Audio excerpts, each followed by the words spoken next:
Muito bem, gente. Então vamos dar sequência. Quarto caso. Linhas de força de duas cargas de sinais pontuais de mesmo sinal. Então agora eu vou colocar duas cargas iguais de mesmo sinal. Se eu mantivesse aquela linha saindo da positiva para a direita, eu ia ferir a primeira propriedade. Linhas de força só saem da positiva. Então o que a gente vai ter que fazer? Ó, eu vou fazer uma linha aqui saindo para a direita e da carga da direita saindo para a esquerda. Essas duas linhas existiriam isoladamente. Aí eu vou criar uma segunda propriedade que vai poder fazer o desenho, nesse caso, de duas linhas indo uma de contra a outra. Diz assim, segunda propriedade, duas linhas de força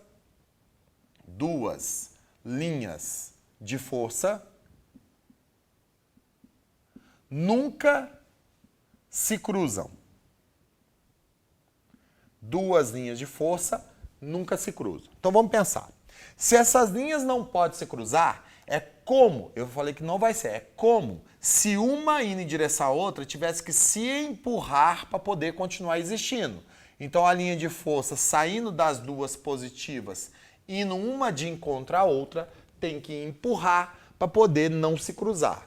E a palavra empurrar te lembra atração ou repulsão? Não é repulsão? Então aí você vai começar a perceber linhas de força se empurrando para poder não se cruzar, criando uma conformação, portanto, agora de situação repulsiva.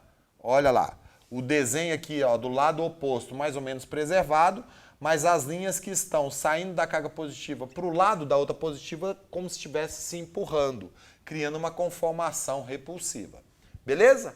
O que mudaria de duas positivas para duas negativas? A conformação? Não, o sentido. Então nós vamos fazer essa conformação repulsiva, aqui ó, essa conformação de repulsividade, porém, o sentido que anteriormente para a carga positiva era saindo da positiva, agora vai ser entrando nas cargas negativas.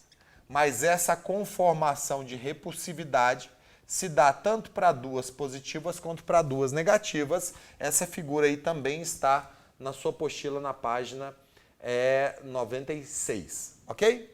Bom, então feita essa segunda propriedade, nós já temos 2 de 5.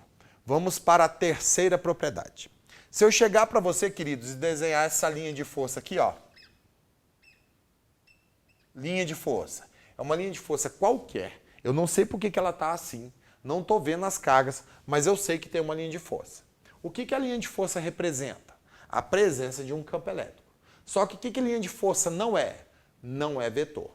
Mas diz a terceira propriedade assim. Tá vendo essa linha de força? Se eu pegar este ponto dela e chamar o ponto A, se ela representa o campo elétrico, naquele ponto A tem um campo elétrico. E campo elétrico é vetor. Diz a terceira propriedade que onde houver uma linha de força em qualquer um de seus pontos, existirá um vetor campo elétrico que a ela será tangente. Então, neste caso, nessa linha de força, eu traço uma tangente pelo ponto A, que é uma reta que só toca uma vez a curva, e nessa reta eu desenho o vetor concordando com o sentido da linha. Como assim? Se a linha está passando da esquerda para a direita, eu faço um vetor para a direita. E aí esse vetor vai ser o vetor campo elétrico no ponto A. Então, definindo a terceira propriedade, onde houver uma linha de força, uma LF, linha de força, em qualquer um de seus pontos,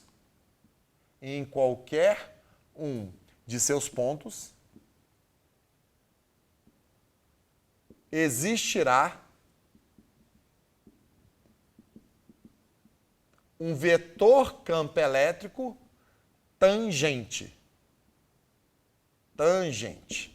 Então, pronto. Se eu tenho essa linha de força e quero achar um vetor campo elétrico em um ponto dela, eu traço por essa linha uma tangente e desenho o vetor concordando com o seu sentido. Então, vem para cá no nosso terceiro caso. O nosso terceiro caso, que eu tinha feito aqui de duas cargas geradoras de sinais opostos, criando essas linhas, eu perguntaria assim para vocês.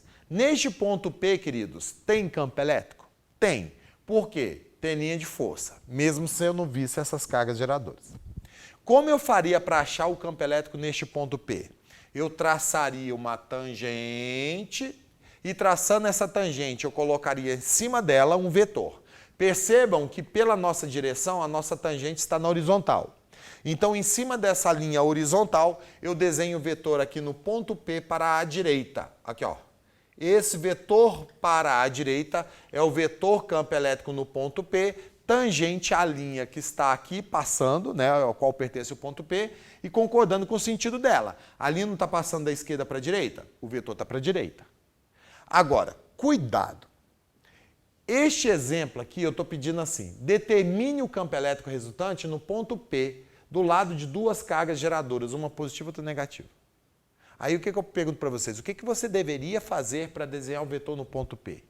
Se você pensou desenhar as linhas, isso é exatamente o que você não pode fazer.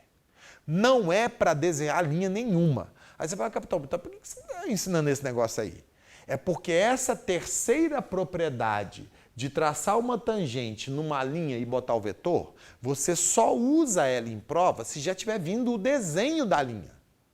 Neste ponto P que eu estou colocando aqui, eu já tinha o desenho da linha. Aí eu traço a tangente e coloco o vetor. Neste caso que está aqui, se a prova te deu isso, não é para você desenhar a linha. Você vai fazer o seguinte, de acordo com o item anterior, que foi o 4, campo elétrico resultante, você vem e faz assim. Essa carga positiva cria um campo neste ponto P divergente, que eu chamo de E, estabelecendo um referencial para um carga Q, distância D. A outra carga tem o mesmo valor, a mesma distância. Então, de maneira convergente, cria este campo elétrico azul que está aqui. Ok? Aí, eu vou fazer o quê? Regra do paralelogramo. Na ponta do azul, uma paralela ao vermelho. Na ponta do vermelho, uma paralela ao azul.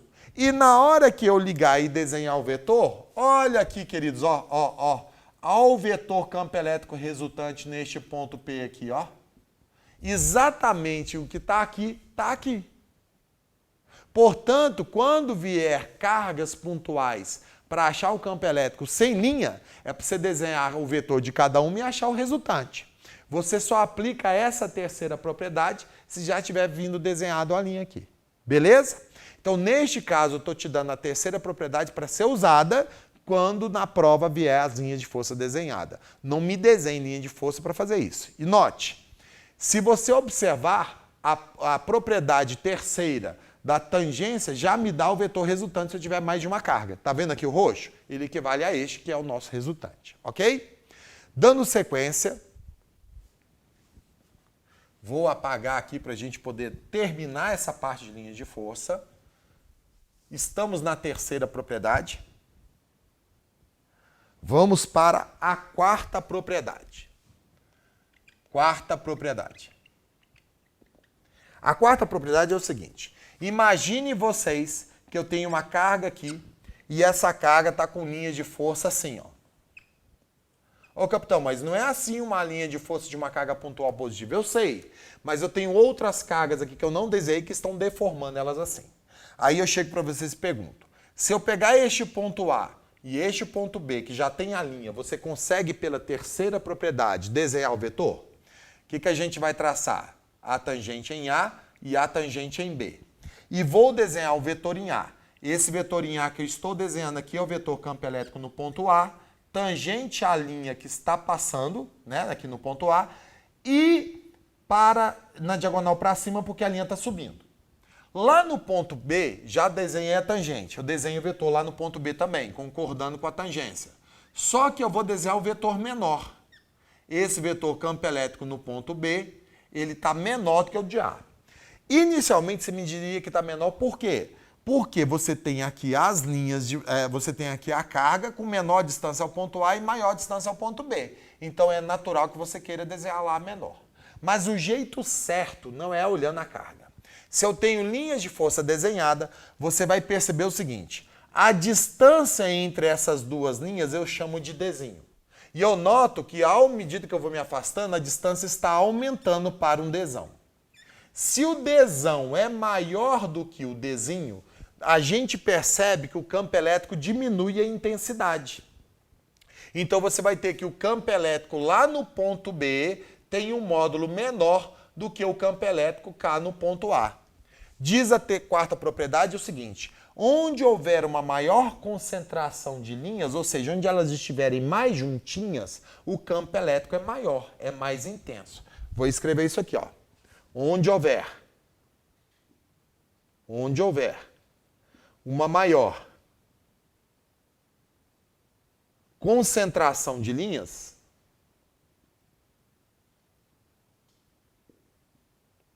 de forças, a intensidade do campo elétrico é maior. A intensidade do vetor campo elétrico é maior.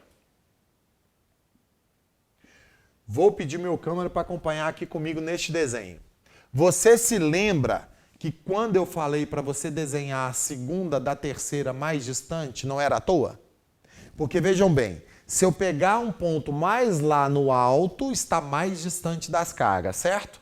O que eu vou traçar aqui? A tangente, porque eu já tenho a linha desenhada. E desenho o vetor para onde? Para a direita. Agora nós vamos desenhar ele igual ao de baixo ou menor? Se eu chamar esse ponto de Q, o vetor campo elétrico aqui no ponto Q está menor do que o de P.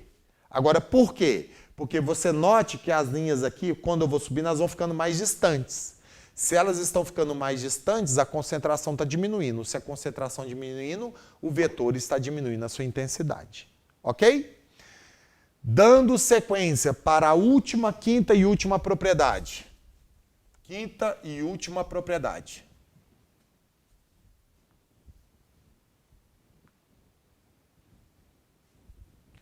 Vamos à quinta e última propriedade. Essa é muito tranquila. Quinta propriedade. Eu vou colocar duas cargas, uma positiva e outra negativa.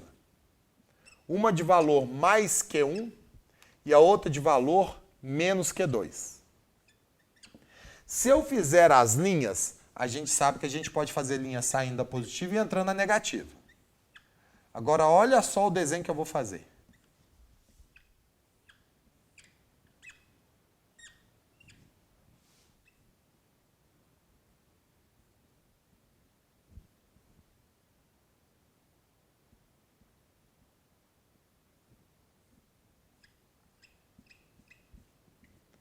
Eu tenho certeza que aí da sua casa você vai matar isso aqui, quer ver? Pelo meu desenho, o módulo da carga Q1 é igual ao módulo da carga Q2? Não, né? Qual módulo é maior? Você deve ter pensado Q1. Por quê? Porque você está vendo que tem mais linhas partindo de Q1 do que chegando em Q2. Isso aí está certo.